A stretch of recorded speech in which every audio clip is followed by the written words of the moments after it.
నారాయణాయ. ప్రస్తుతం నేను నేపాల్ కాఠ్మండూలో ఉన్నానండి.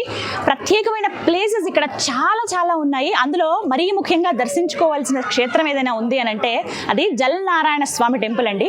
అయితే ఇక్కడ బుధ నీలకంఠ స్వామి టెంపుల్ అని అంటారు. సిటీకి జస్ట్ 10 కిలోమీటర్స్ దూరంలోనే ఉంటుంది. మెయిన్ కాఠ్మండూ సిటీ నుంచి 10 కిలోమీటర్ల రేడియస్లోనే మనకు ఉంటుంది. చాలా చాలా సుందరమైన దేవాలయం. నేను ఇప్పుడు దర్శనానికి వెళుతున్నాను. స్వామి అలా నీళ్ళల్లో పడుకుని ఉంటారట. నేను ఎప్పుడూ చూడలేదు, జస్ట్ పిక్చర్స్లో మాత్రమే చూశాను. స్వయంగా చూడాలి ఆ దివ్యమూర్తి ఎలా ఉన్నారనేది ఆ అనుభవం నేను ఖచ్చితంగా చెప్తాను. ఇదే లోపలికి వెళ్ళే మార్గం. వెళ్ళిపోదామా మరి? రండి. ఇదే క్యూ లైన్ అండి. నేను దర్శనానికి వెళ్తున్నాను. సో ఇక్కడ నుంచి నెమ్మదిగా వెళ్ళి దగ్గర నుంచి స్వామిని చూడొచ్చు. దూరం నుంచి చూసేది బయట నుంచి ఇంకో వేరే లైన్ ఉంది. బట్ ఇక్కడ నుంచి అయితే చాలా దగ్గరగా స్వామిని వీక్షించవచ్చు అనమాట. దగ్గరికి వెళ్ళి స్వామిని చూసి అలా ఒక ప్రదక్షిణ చేసుకునేటి వచ్చి నా అనుభవం చెప్తాను మీకు.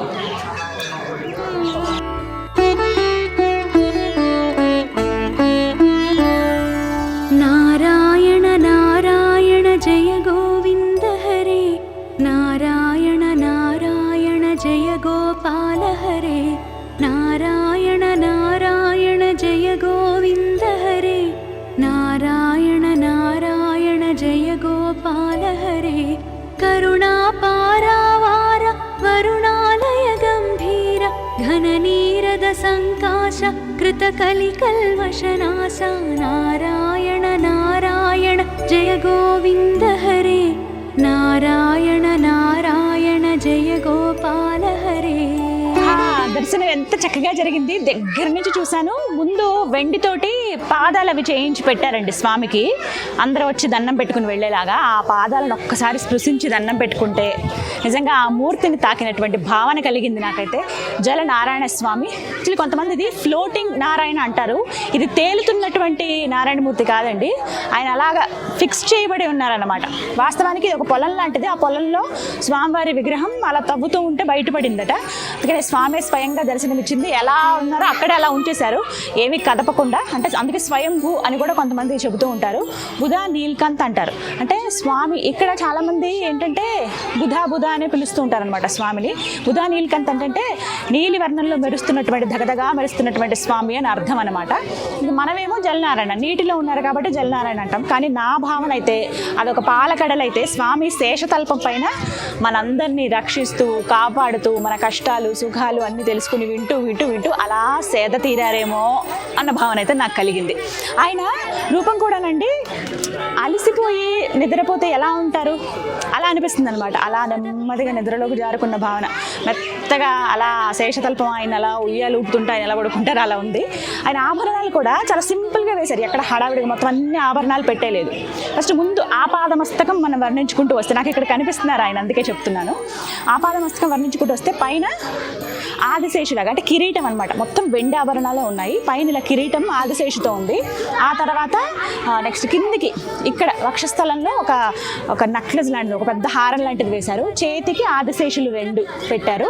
అండ్ అలాగే మిగతా చేతులు 4 చేతులకి కడియాలి. అయితే 4 చేతుల దగ్గర ప్రత్యేకం ఏంటంటే చక్రం ఒక చేత్తో, మరొక చేత్తో గద పట్టుకున్నారు పైకి, కింది చేతితో శంఖాన్ని పట్టుకున్నారు, ఇంకొక చేతితో అభయముద్ర అనమాట. ఇలా ఈ విధంగా ఉంది. ఇక కింది వరకు వస్తే పాదాలకి కడియాల్లాగా వెండివి పెట్టారనమాట. శేషవస్త్రం వేశారు, పసుపు రంగు వస్త్రం వేశారు స్వామికి. అలాగే పూలతో అలంకరించారు. ఇప్పుడు మాత్రమే ఇలా సింపుల్గా ఉన్నారు. కొన్ని ప్రత్యేకమైన రోజుల్లో అంటే ఇంకా మనకి మార్గశిర మాసంలో, అంటే అప్పుడు ఇంకా విష్ణువుకి ప్రీతి కదా, కార్తీక మాసంలో, అలాగే శ్రావణ మాసంలో, ప్రత్యేకించి జనవరి నెలలో, అందులోనూ మళ్ళీ ఇక్కడ నేపాల్ ఉగాదికి అంటే వాళ్ళ కొత్త సంవత్సరం రోజున చాలా వైభవంగా ఇక్కడ పూజలు జరుగుతాయి. అది మొత్తం పూలమాలలతో అలంకరించి వివిధ సేవలు చేస్తారు ఇక్కడ స్వామికి. వివిధ కార్యక్రమాలు జరుగుతాయి. ఈ టెంపుల్లో చాలా పెళ్లిళ్ళు కూడా జరుగుతాయండి. చాలా సింపుల్గా అయిపోతాయి నేపాల్ పెళ్లిళ్ళు. అలా పెళ్లిళ్ళు జరుగుతుంటే ఒక పక్క కొంతమంది ఏమో 1,00,000 దీపారాధన చేస్తారు. 1,00,000 ఒత్తులతోటి దీపారాధన ఒక నోములాగా పెట్టుకుని కొన్ని వారాల పాటు అలా దీపాలు వెలిగిస్తారు అన్నమాట స్వామికి. అంటే ఏమైనా కోరికల కోసం మొక్కులు చెల్లించుకోవాలనుకునే వాళ్ళు అలా చేస్తారు. చుట్టూ కూడా కొన్ని ఉపాలయాలు కనిపిస్తాయి మనకి.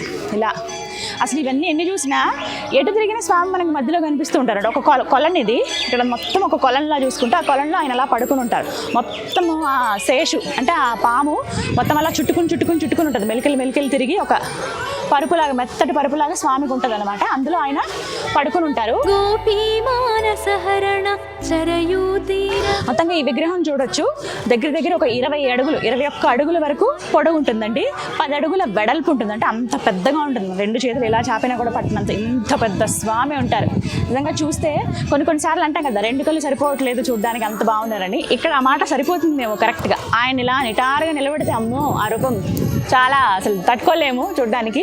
ఇప్పుడు ఆయన ఇలా పడుకుని ఉన్నారు కాబట్టి మనం ప్రశాంతంగా చూడగలుగుతున్నాం. నాకైతే మళ్ళీ చూడాలని ఉంది. ఇక్కడ నుంచి చూస్తే కనిపిస్తారు స్వామి. నమో నారాయణాయ, నమో నారాయణాయ, నమో నారాయణాయ, నమో నారాయణాయ. చాలా ఒక డిఫరెంట్ ఎక్స్పీరియన్స్ అండి మన దగ్గర. అంటే ఇప్పటి వరకు నేను ఇలా వాటర్లో ఫ్లోట్ అవుతున్నటువంటి, అంటే నీళ్ళల్లో ఉన్నటువంటి నారాయణ స్వామిని చూడడం మొట్టమొదటిసారి. నేపాల్ కాఠ్మండు టూర్లో ఎన్నో అద్భుతమైనవి ప్రదేశాలు నేను వీక్షిస్తున్నాను, ఎన్నో దివ్యమైన క్షేత్రాలు నేను సందర్శిస్తూ ఉన్నాను. అందులో భాగంగా ఈ నేపాల్ ముక్తినాథ్ యాత్రలో భాగంగా విష్ణుమూర్తి నాకు ఇక్కడ ఈ విధంగా దర్శనమిచ్చారనమాట. మీరు కూడా రావచ్చు. వచ్చిన వాళ్ళు చక్కగా ఇక్కడ కాసేపు స్పెండ్ చేయడానికి మీరు టైంని సెట్ చేసుకోండి. అలా ఇగో వీళ్ళు 1,00,000 ఒత్తులు అనమాట. అవి స్వయంగా వాళ్ళ చేతులతో ఒత్తులు చేసుకుని వాటిలో ఆవు నెయ్యి వేసి పైన కర్పూరం పెట్టి వెలిగించి స్వామి చుట్టూ ప్రదక్షిణ చేస్తారు. ఫస్ట్ ఒక 3 ప్రదక్షిణలు చేసి తర్వాత అవి స్వామికి అర్పిస్తారనమాట. ఇలా ఈవినింగ్ టైంలో వస్తే చాలా బాగుంటుందండి వాతావరణం అంతా కూడా. మీకు ఒకటి చూపిస్తా చూడండి. ఇక్కడ వివాహం జరుగుతోంది. చాలా సింపుల్గా ఉంటుంది. నేపాల్ వాళ్ళ పెళ్ళిళ్ళు బొట్టు పెడతారు, పంతులు మంత్రాలు అవి చదువుతారు, ముందు ఫ్రూట్స్, చిన్న మిగతా ఏవైతే వస్తువులు కావాలో అవి. తాళి కట్టడం అలా ఏముండదు వీళ్ళ పద్ధతి. బొట్టు పెట్టడం అనేది మెయిన్, దండలు మార్చుకోవడం అనేది అతి ముఖ్యమైనది.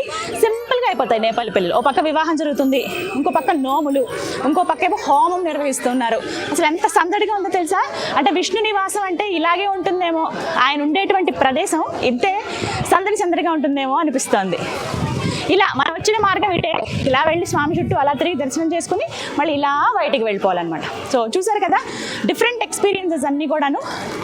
మన దేశంలో అయితే ఇప్పుడు కొత్తగా మీ అందరికీ గుర్తుండే ఉంటుంది, హైదరాబాద్లో స్వర్ణగిరి దగ్గర ఇలా జలనారాయణ అని చెప్పి స్వామిని మళ్ళీ అక్కడ ప్రతిష్ఠించారు. కానీ ఇక్కడ స్వామి స్వయంభూగా దొరికినటువంటి స్వామి అన్నట్టు, ఒక పొలంలో దొరికారు ఆయన. సో ఎలా ఉంటారో అలాగే ఉండిపోయింది విగ్రహం అది. మీరు నేపాల్ వచ్చినప్పుడు జలనారాయణ స్వామి టెంపుల్ అని మాత్రం అడగండి, కొద్దిగా కన్ఫ్యూజ్ అవుతారు. అలా అడగకుండా బుధా నీల్కంత్ స్వామి టెంపుల్ ఎక్కడ అని అడిగితే మీకు కరెక్ట్గా అడ్రస్ చెప్తారు. జస్ట్ మనకి మెయిన్ ఏరియా దగ్గర నుంచి, మెయిన్ సిటీ దగ్గర నుంచి 10 కిలోమీటర్ల దూరంలోనే ఉంటుంది. సో నేపాల్ వచ్చినప్పుడు ఖచ్చితంగా స్వామి దర్శనం చేసుకుని ఆయన అనుగ్రహాన్ని పొందుతారని కోరుకుంటూ ఇది ఇవాల్టి వీడియో. నమో నారాయణాయ. సంభ్రమ సీతాహార సాకేతపుర విహార అచలోధృతి.